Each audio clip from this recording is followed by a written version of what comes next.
Vous avez besoin d'eau? Vous voulez boire quelque chose? Non, ça va, merci. Quand tout à coup, nous sommes pris à partie. Derrière le bob! Vas-y, passe! Derrière le bob! Derrière le bob! Derrière le bob!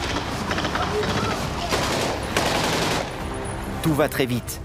Avec la fatigue, j'ai du mal à percuter. Là, ce matin, j'ai eu un gros moment de solitude et bon, alors ici on est un peu isolé donc c'est compliqué de dire je me casse, mais j'avais vraiment envie de rentrer là. Voilà, il s'est arrêté de neiger, ça c'est bien aussi je crois. Je suis vraiment crevé en fait. Tout le monde est sympa, tout le monde est hyper soudé et tout le monde m'encadre bien. Ça c'est vraiment bien.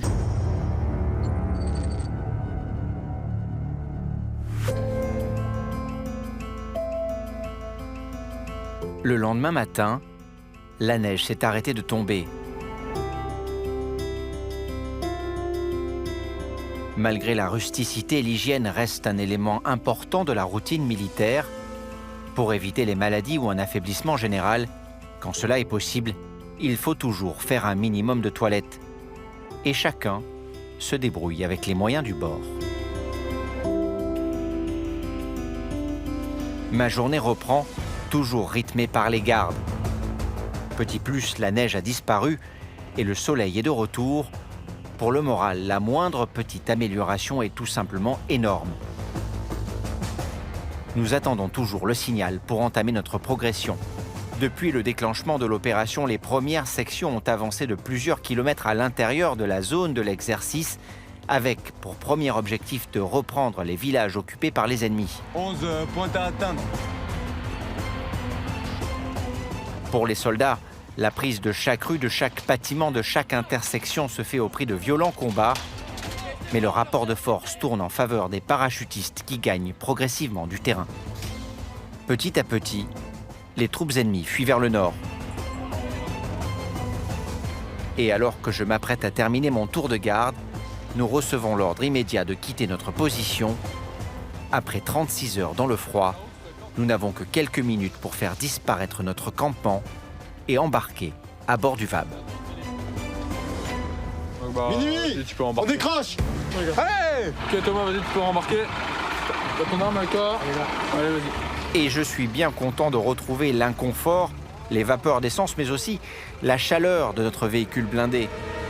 Après 2 jours à monter la garde dans la neige, je suis prêt à passer à l'action. Nous filons droit vers le nord. La zone semble avoir été parfaitement sécurisée et nous progressons rapidement. Notre prochaine mission doit se dérouler dans le village d'Andouin, situé à une quinzaine de kilomètres de notre premier campement. Des forces ennemies ont fui les lieux il y a seulement quelques heures et nous devons évacuer des ressortissants coincés dans le village. Les 5 hommes nous attendent près de l'église. Nous devons d'abord vérifier leurs identités, nous assurer que ce n'est pas un piège, que nous n'avons pas affaire à des terroristes ou à des miliciens ennemis. Après les vérifications d'usage, nous assurons leur protection en attendant qu'ils puissent être acheminés dans une zone sécurisée. Vous avez besoin d'eau? Vous voulez boire quelque chose? Non, ça va, merci. Quand tout à coup, nous sommes pris à partie. Derrière le bob! Vas-y, passe! Derrière le bob! Derrière le bob! Derrière le bob! Tout va très vite. Avec la fatigue, j'ai du mal à percuter. Pendant que mes coéquipiers tentent de localiser la provenance des tirs ennemis, je suis chargé de protéger les ressortissants. Pendant un court instant, l'assaut s'arrête. Puis,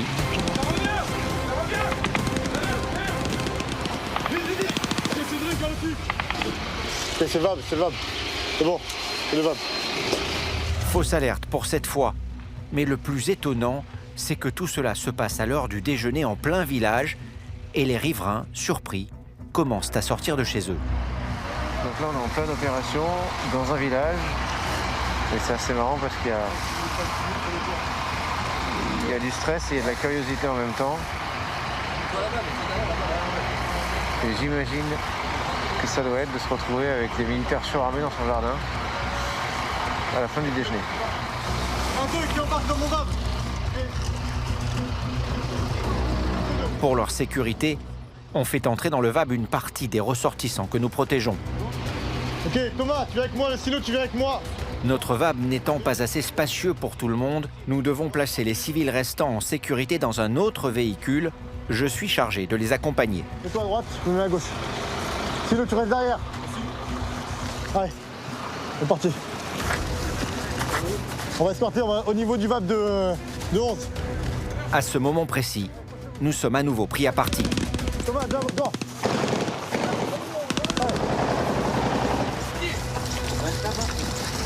Allez, passez sur la gauche, Allez, sécurise la route. Thomas, sécurise l'accès là. Après une brève sécurisation des lieux, je dois rejoindre ma section. Je suis un peu secoué. Chris vient me rassurer.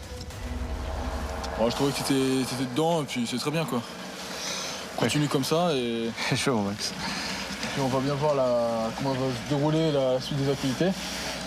On reste dans cette optique-là, dans cet esprit-là, percutant quoi.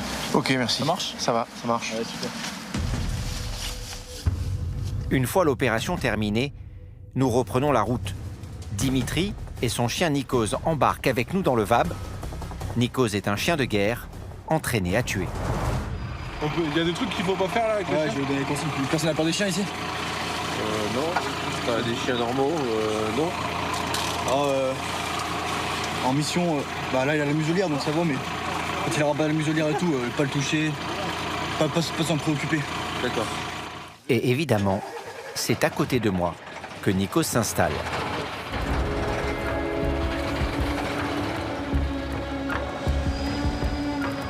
Notre remontée vers le nord se poursuit. Pour l'instant, l'opération Acinonyx est un succès et comme nous, d'autres sections de parachutistes font route vers la frontière pour repousser définitivement l'ennemi hors de la zone. Après quelques heures de VAB, nous nous installons pour la nuit, un abri discret, proche d'un sous-bois. Plus nous avançons, plus l'ennemi est actif. Il faut continuer à faire preuve d'une extrême vigilance. Et qui dit prudence dit rusticité. Ça commence à piquer et ça commence à se voir. Grosse fatigue ce soir, grosse fatigue. On a beaucoup fait de choses aujourd'hui.